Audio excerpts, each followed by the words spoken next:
Hi guys. So for today's session we're going to be focusing exclusively on drawing portraits in profile. So we'll just be looking at a way of breaking down a profile into sort of more manageable proportions, because it can be a little bit tricky, or people often have trouble sort of figuring out all the little direction changes that occur within a profile. And the main sort of important aspect of the approach will just be trying to break down from kind of the widest points and then move towards smaller measurements rather than sort of tracking from measurement to measurement, which can sometimes go a bit wrong. So I'm beginning with just working from a portrait by John William Waterhouse, so a 19th century painter. And it's a fairly sort of standard profile, but yeah, nice and clear one, and hopefully a good sort of reference point. We're going to primarily be focusing on the sort of front of the face, the profile of the features, but we will be massing in the back of the head. So the first thing I want to figure out is just roughly the sort of bounding box of the head, which is our sort of standard starting point. So whether it's sort of a wideish head sort of going to the chin at the bottom, so this being sort of our chin being down here, this corner, and the back of the head sort of up here. And then the sort of particular swing kind of up to the back of the head, which starts to sort of capture our cranium shape and tilt of the front of the head. And we're starting to get there a little bit. But what we end up with is this line here is going to be where the tip of the nose meets. So the tip of the nose is going to be out here somewhere, which means our profile line is going to sit just a little bit further back than that. And it's also going to be just on a slight sort of tilt forward. And the way we're going to work is from the forehead. So initially we want to find sort of the point of the forehead where that occurs, which is sort of going to be up there somewhere, down to this chin. So knowing that's the point of the forehead, we can then sweep the hair back and start to create sufficient space here for the face.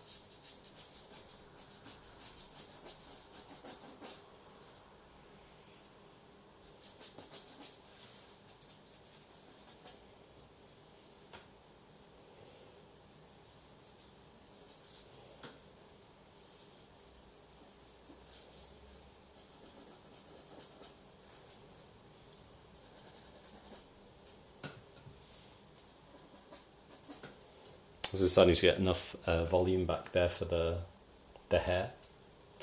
And we know that the other hair is sort of spilling just behind the back of the face there.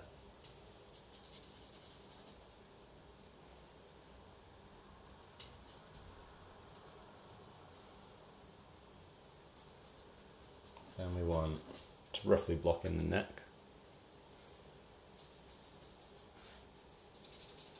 And we're getting to a point where we've got sort of sufficient rest of the head in place, or a sufficient amount of the rest of the head in place.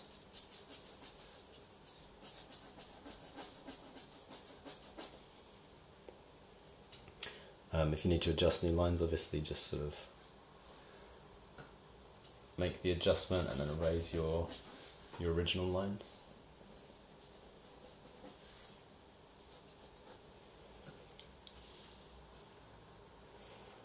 So we've pretty much got our major forms of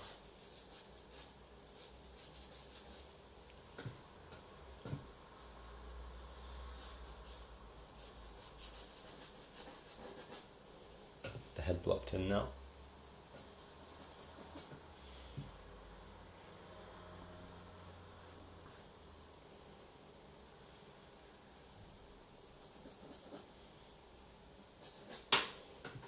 Which means we can jump in and start being a bit more specific with the breaking sort of points in the portrait, which is what we're primarily concerned with in this session.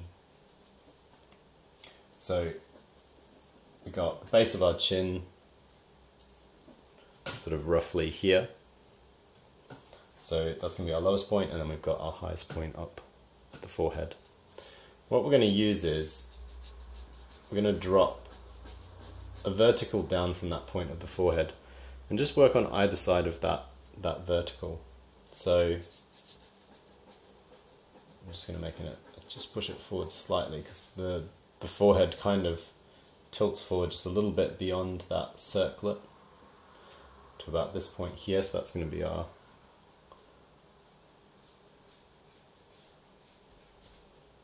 center line.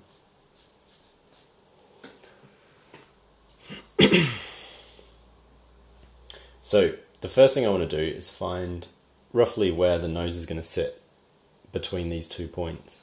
So a nose might kind of sit halfway up, or generally it'll be a bit lower than halfway. So if this is going to be the sort of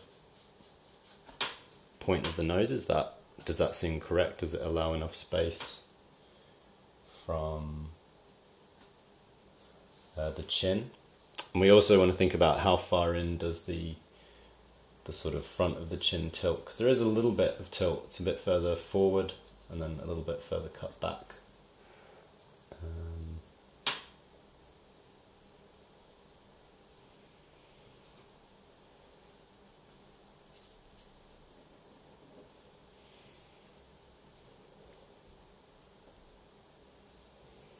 So there the chin sort of tilts back. And we're kind of thinking about this space here, so everything's always sort of like moving in divisions. I've also got that sort of line of the jaw there, which is useful in sort of determining the shape of this chin. I'd say maybe, so looking at it, we might want to go just a little bit higher up with the base of our nose.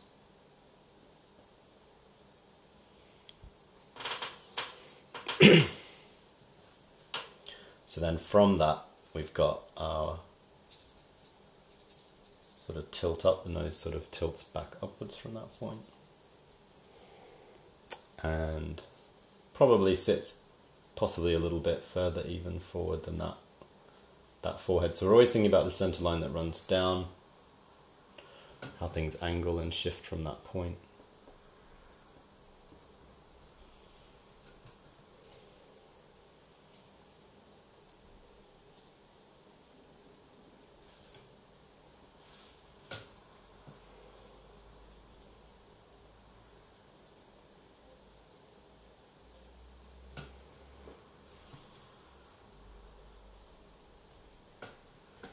So if that's the base of our nose, the next thing we want to find is roughly where the angle back in the forehead occurs.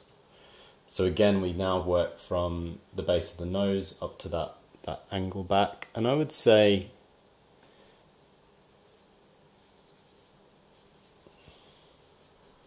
it's probably midway between those 2 points. We're always sort of dividing, you divide the chin to the forehead to find the nose, and then you divide the nose to the forehead to find the brow. So we've then got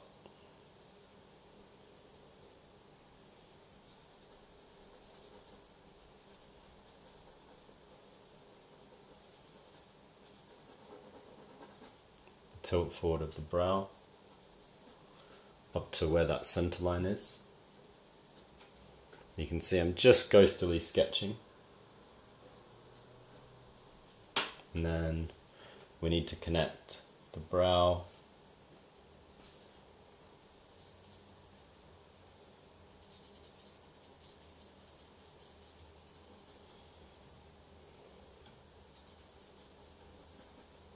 to the tip of the nose.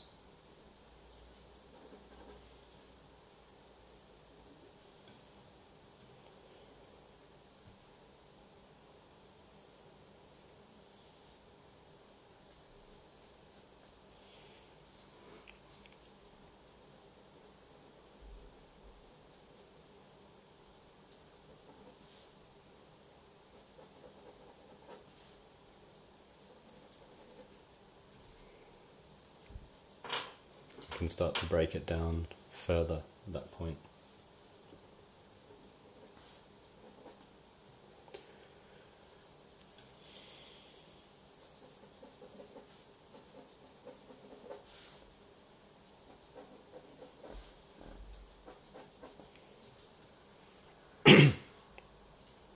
So yeah, that's not too bad as the front of the face there, or the front of the top of the face. So from this point, we then need to do the same thing moving down towards the mouth. So we want to find how close does the mouth sit to the nose. In this instant, the mouth is quite high up, so sometimes the center of the mouth can be quite low and you'll have a sort of quite a tall top lip.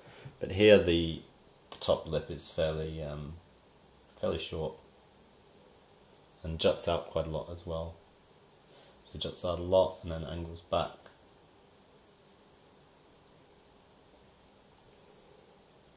Towards the center line of the mouth, which is a lot further back, so not quite as far back,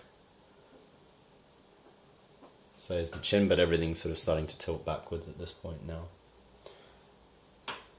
So you might need to lift the center up a bit, having made that adjustment. We'll see how this all seems to fit. You see, it's always quite minor adjustments we're making with this profile. What's tricky about profiles is just how sort of subtle everything tends to be.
So yeah, that's not too bad. Or getting there as the face in profile.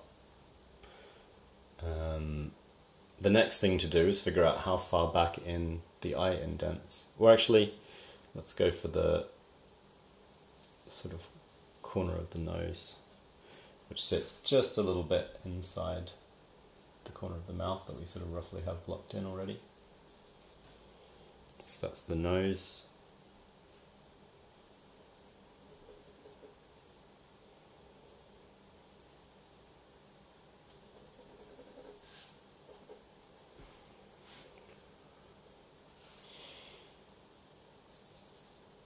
And then we can look for how far back in the eye sits.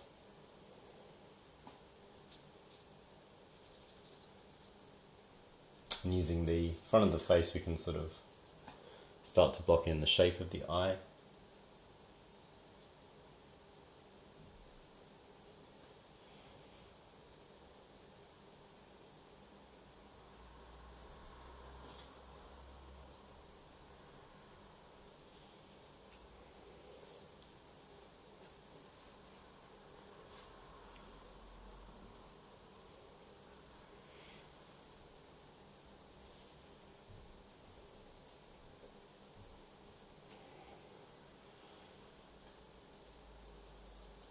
And then the brow as well. Which in this particular reference, this painting, is all quite soft.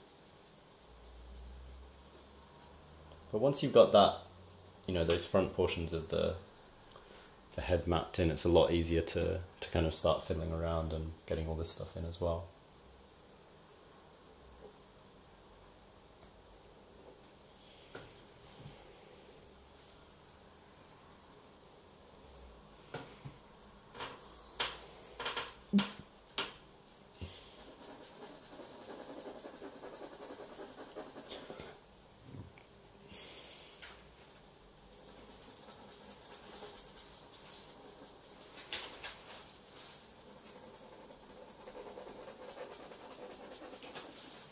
can start to just sort of slightly shade things in. We're going to block just a few shadow shapes here and there.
But these shadows are all reasonably straightforward to lay, having figured out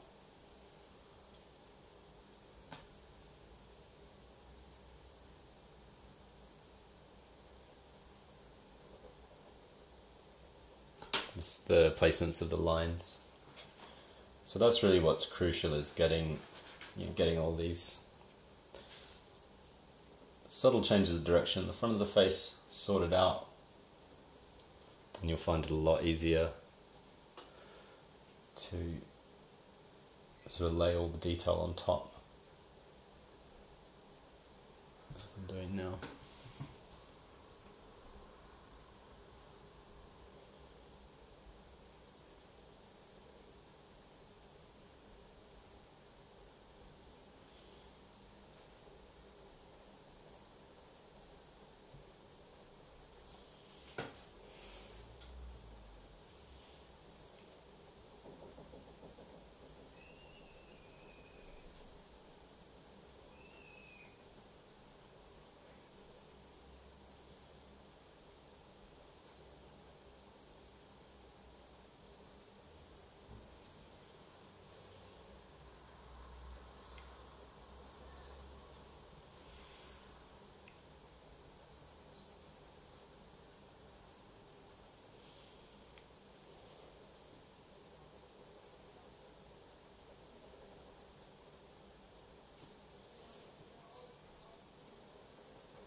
So while not an absolutely perfect likeness, it's not a bad start, this. So you'd start to make adjustments sort of from this point. And they're going to be minor corrections that we would be making, but you can sort of get the idea. So you would just go back in and using the same sort of approaches, techniques we have been using.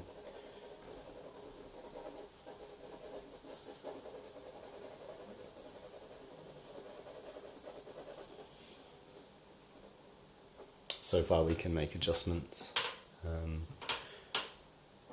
you'd be like lifting up eyes, lowering eyes, that sort of thing, until you feel like all those really subtle changes. So if I was to say the nose feels maybe slightly off, so I could maybe make some adjustments to just these really slight angle changes in the nose, but it's going to have a pretty big impact on the overall drawing, so you just take your time going through and refining things. But hopefully that gives you a kind of a general approach to dealing with portraits in profile, which can be tricky. But if you take it this way and you work sort of gradually, and you sort of slowly move towards finding all the various directional changes, it's not as hard as it seems. So yeah, there you go. That's it for today. As always, you can follow the OCAD channel, subscribe on YouTube to get all of our regular lessons for free. And if you want tuition, you can click through to the website and sign up for tuition from myself and other expert tutors. But yeah, that's it, and I'll see you guys soon.